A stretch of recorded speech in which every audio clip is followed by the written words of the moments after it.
مباركا فيه أشهد أن لا إله إلا الله وأشهد أن محمدا عبده ورسوله لا نبي بعده اللهم صل على محمد وعلى آله وصحبه أجمعين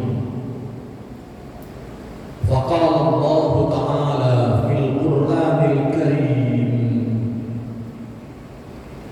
أعوذ بالله من الشيطان الرجيم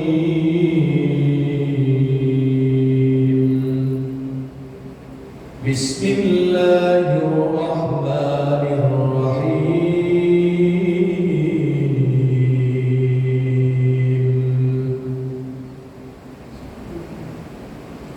وتلك الجنة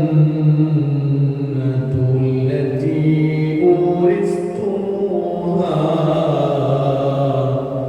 بما كنتم تعملون.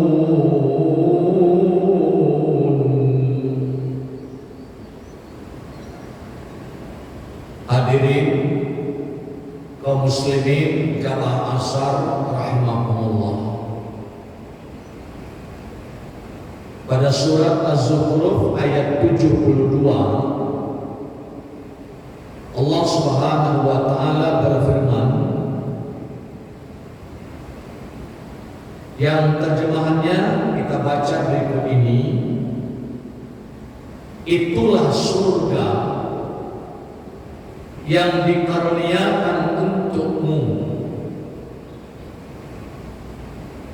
Surga itu diberikan kepadamu disebabkan amal saleh yang kamu kerjakan dahulu di dunia. Bapak-bapak, ibu-ibu, ayat ini menjelaskan kepada kita bahwa alat untuk masuk surga itu disebut oleh Allah adalah amal saleh ketika di dunia. Maka hendaklah kita beribadah dan beramal saleh supaya dengan amal saleh itu bisa mengundang ampunan Allah Subhanahu wa taala, menambah volume rahmat Allah kepada kita dan mendapatkan keredaannya sehingga dengan itu akan masuk surga. Namun kita diingatkan pula oleh satu firman Allah yang lain pada surat Al-Furqan ayat 23. Wa qadimna ila ma 'amilu min 'amal faj'alnahu haba'an mansura. Kami perlihatkan segala amal yang mereka kerjakan, lalu kami jadikan amalnya itu bagaikan debu yang berterbangan. Tadi disebut dengan amal ibadah bisa masuk surga. Tapi ada kondisi nanti orang di akhirat itu ketika akan dihisab untuk masuk surga, dia punya amalan, ada amalannya. Tapi amalan itu pada saat itu tidak berguna, seperti debu datang angin tertiup hilang tanpa bekas. Apakah amalnya ada? Ada amalannya. Nah, siapa mereka?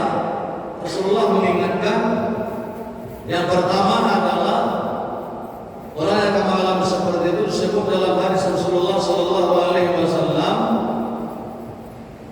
la'alamanna aqwaman min ummati ya'tuna yawmal qiyamah bihasanati amsalin jibali tihamah bidar fayaj'aluha Allahu azza wa jalla haba'an mansura. Qala Sauban, ya Rasulullah, sifhum lana jallihim lana alla nakuna minhum wa nahnu la na'lamu. Qala amma innahum ikhwanukum wa min jildatikum wa ya'khuduna minal layl kama ta'khuduna walakinnahum aqwamu idza khalau bi maharimillahi intahakuha. Rasulullah jelaskan, siapa orang yang beramal tapi kemudian amalnya seperti debu di tiup angin ketika dihisab nanti di akhirat. Rasulullah SAW ialah orang yang pada saat itu kata Nabi, saya mengetahui sesuatu kaum dari umatku yang datang pada hari kiamat kelak dengan membawa kebaikan-kebaikan seperti besarnya gunung Tihamah yang putih. Namun Allah Azza wa Jalla menjadikan amalnya itu laksana debu yang berterbangan. Thauban bertanya, wahai Rasulullah, sebutkan kepada kami ciri-cirinya, siapa mereka yang termasuk golongan demikian, sedangkan kami mengetahui akibatnya. Maka Nabi melanjutkan lalu bersabda, mereka adalah saudara-saudara kalian dari bangsa kalian sendiri.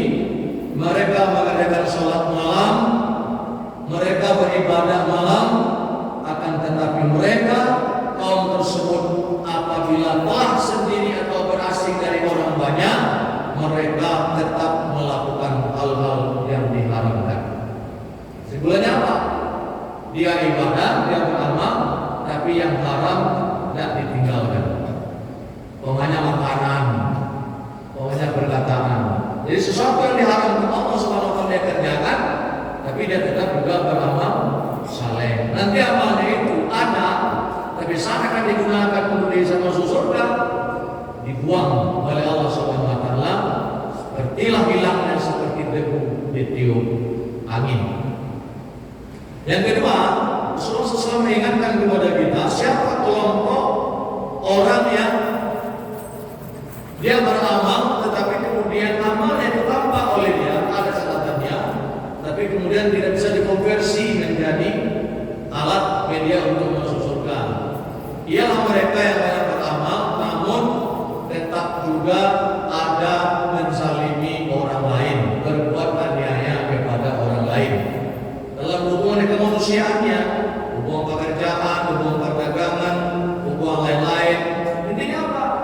Dia melakukan perbuatan-perbuatan yang zalim sifatnya terhadap manusia lainnya. Maka dalam Quran ada salah satu fitur dipuji oleh Allah Subhanahu wa taala itu ialah wal afina 'anil nas, memaafkan manusia lain bukan menzalim. Dan disebut dalam hadis wa ta'fu amman zalamaka, perbuatan terpuji itu adalah memberi maaf terhadap orang yang menzalimi kita. Tapi kalau dia adalah beribadah mahdoh, puasanya bagus, kemudian sholatnya bagus, tapi ternyata tidak zalim kepada orang lain, itu justru membuat nanti amalnya batal, hilang karena perbuatan zalimnya itu. Kaum muslimin yang berbahagia. Yang ketiga telah kita sampaikan, apa ibadah-ibadah yang dikerjakan malah tidak akan berfungsi, seperti sholat 5 waktu, ibadah Jumat dan puasa Ramadan disebutkan dalam hadis as-salawatul khamsi wal jum'atu ilal jum'ah wa ramadan ila ramadan mukaffiratu ma bainahunna idza jatanabal kabair. Orang yang sholat, orang yang berjumat, orang yang puasa Ramadan, ibadah Ramadan, yang semestinya itu bisa menghapus dosa-dosa kecil yang sudah berlalu, sesuai dengan hadis sama Ramadan iman dan ihsanan ghufira lahu ma taqaddama min dzambi, habis dosa-dosa kecilnya dengan puasa Ramadan tahun ini. Tetapi itu batal kata Rasulullah SAW jika yang bersangkutan terlibat dengan dosa besar. Syarat utamanya ialah sholat berfungsi menghapus dosa kecil, asar ke maghrib, maghrib ke isya, isya ke subuh, subuh ke zuhur, zuhur ke asar, dosa-dosa kecilnya habis hangus oleh karena pelaksanaan sholat tersebut. Demikian juga Ramadan dengan Ramadan. Antara Ramadan dengan Ramadan, dosanya akan hangus apabila Ramadannya baik, tapi masalah utamanya itu tidak terlibat dengan dosa besar. Kalau terlibat dosa besar, sholatnya tidak berfungsi menghapus dosa kecil, Jumatnya juga begitu, Ramadannya juga begitu. Jadi mari mari kita senantiasa menjaga. Ternyata sebuah amal itu terbangun bukan karena ketatnya Allah memberikan amal kepada kita, sulitnya amal ibadah itu bukan, tapi ternyata hanya karena perilaku kita sendiri. Perilaku zalim, biasa yang haram, ataupun terlibat dengan dosa besar. Mari kita hindari. Mudah-mudahan kita senantiasa beramal mendapat berkah dan ridha Allah Subhanahu wa taala. Amin ya rabbal alamin. Wabillahi taufiq wal hidayah. Wassalamualaikum